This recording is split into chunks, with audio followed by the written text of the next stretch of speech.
Fala, meus queridos e minhas queridas, como que vocês estão? Vocês estão bem? Eu tô ótimo, obrigado. Pessoal, hoje nós vamos falar sobre como se conhecer um pouco melhor. Então fica até o final do vídeo para descobrir quem você é, para você se conhecer um pouco melhor também, que vai ser muito importante. Então vamos lá, vamos começar, certo?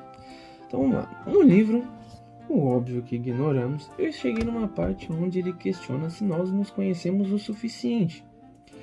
Aí eu fiquei um pouco na dúvida, eu falei, caramba, será que eu me conheço tão bem assim? Não sei.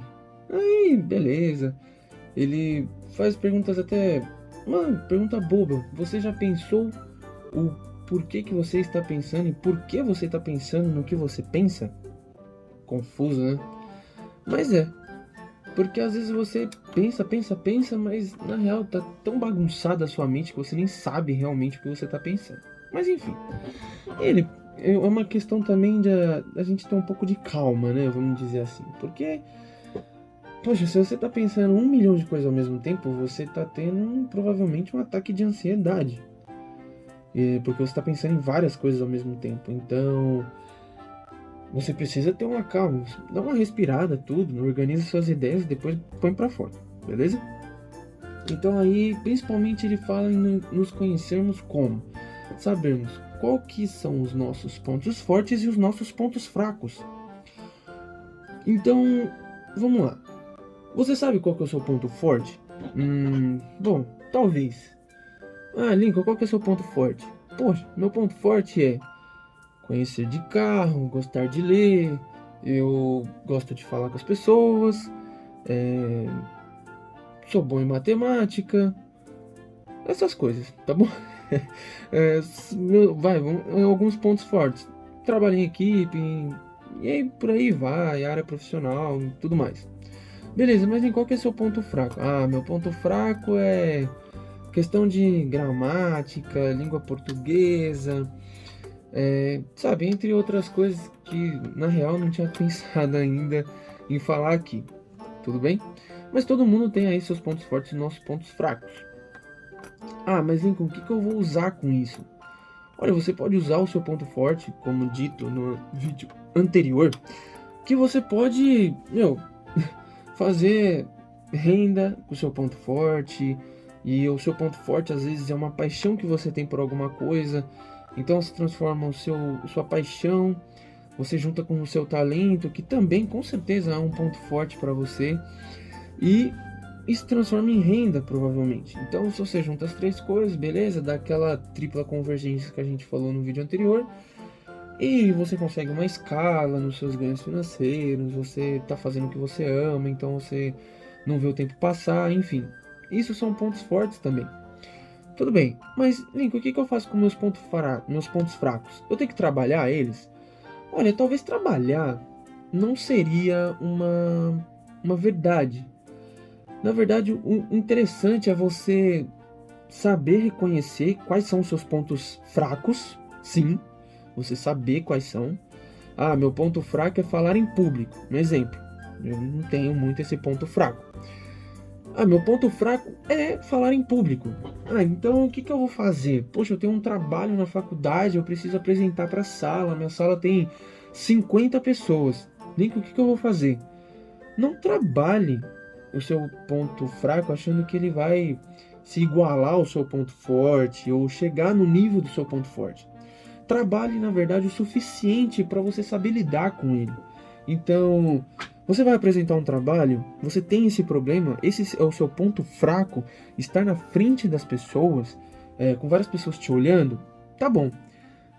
Faz o escopo do seu trabalho. Fez o seu trabalho? Leia, releia, leia, releia. Faça várias leituras do seu trabalho. Fique com o conteúdo aqui na sua cabeça. E comece a escrever. Abre uma página aqui do Word e comece a escrever. Como que você se comunicaria com as pessoas no dia? Ah, boa noite, pessoal. Meu trabalho é sobre isso. Então, eu vou falar sobre isso, as coisas que derivam do trabalho.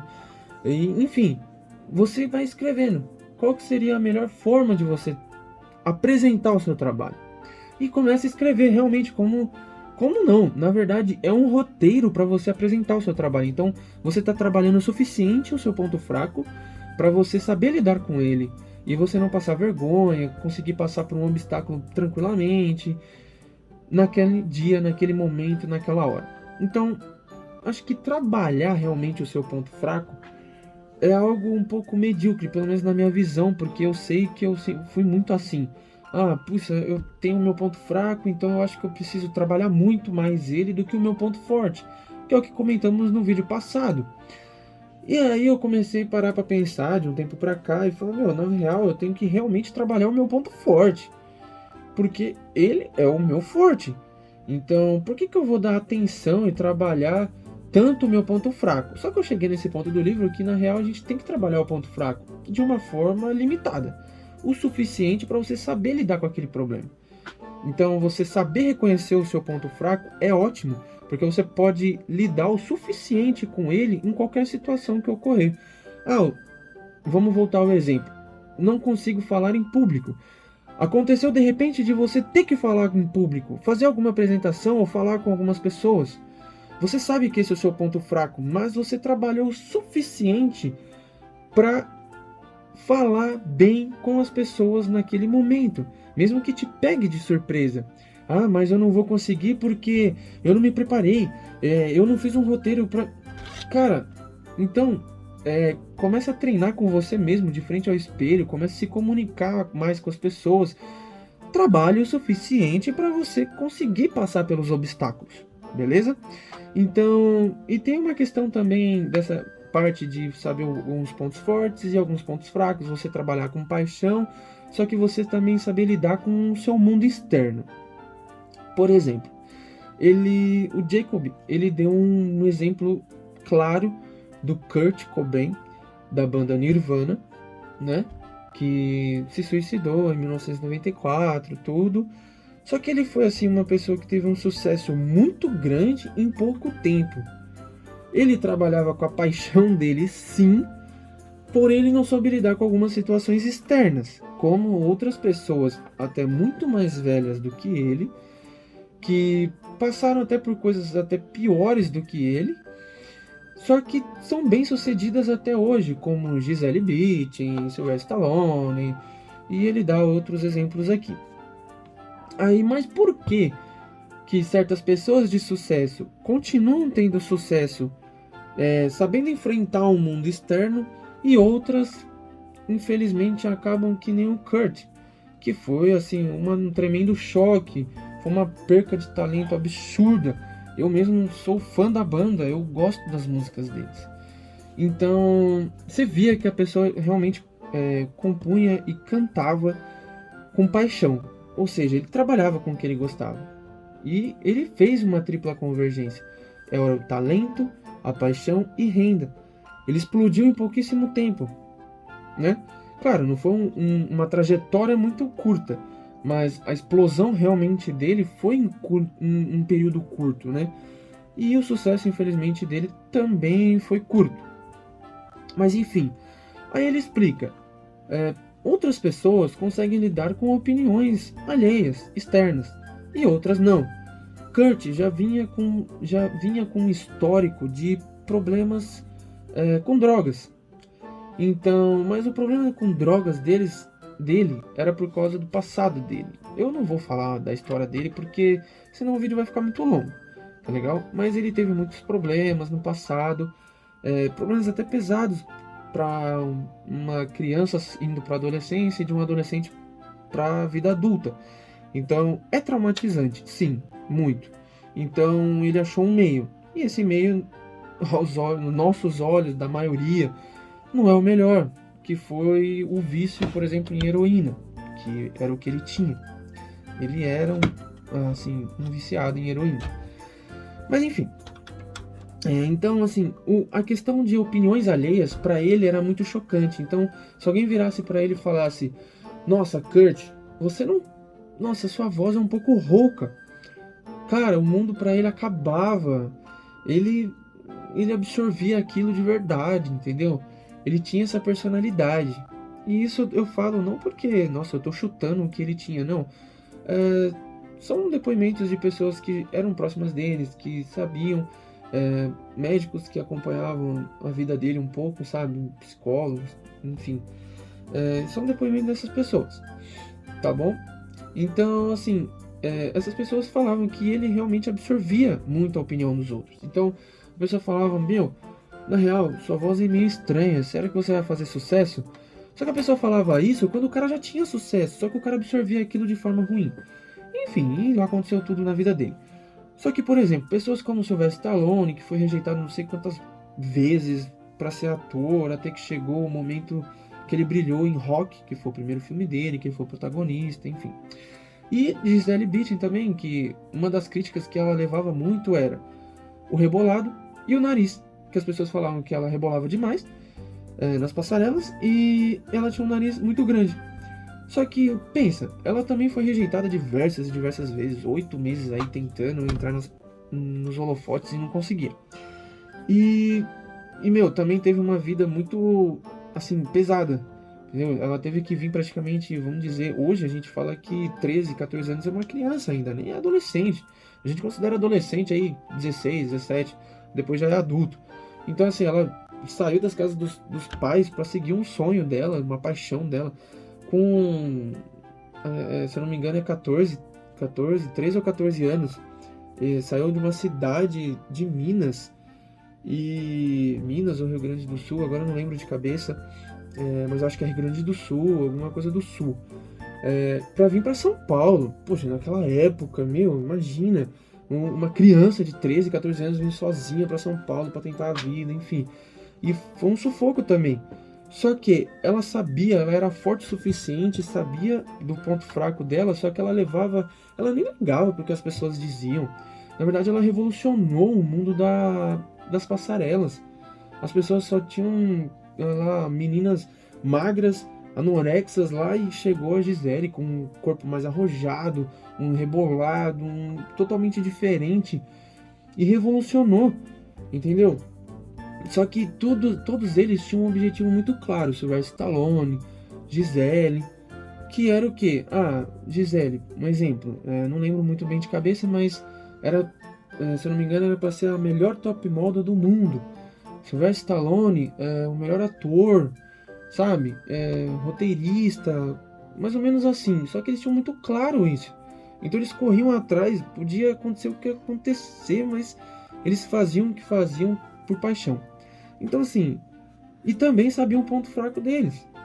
Então, mas então as pessoas de sucesso são muito inteligentes. Será?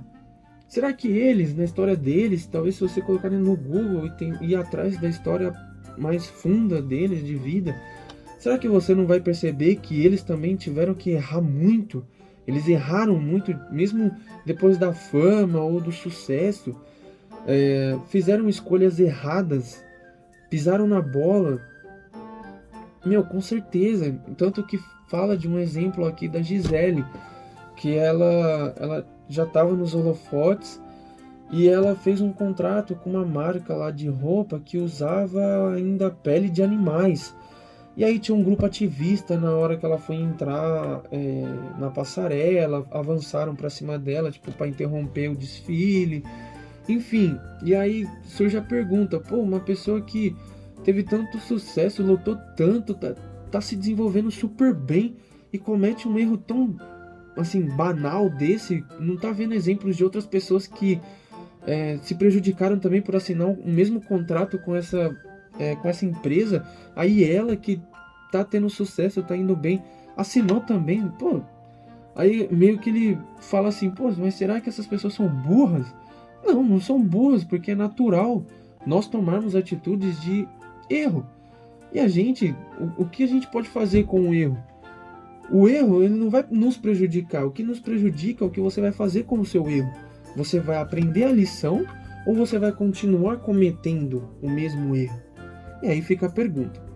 Então, pessoal, é assim, eu tô nessa parte do livro também, eu consegui refletir bastante sobre isso, sabe? Essa questão de pontos fracos, pontos fortes, decisões, você às vezes agir de uma maneira impulsiva em certas situações, você saber dar um passo atrás, como dizia ali aquele livro que eu li do Pense como Imperador, que fala do Marco Aurélio.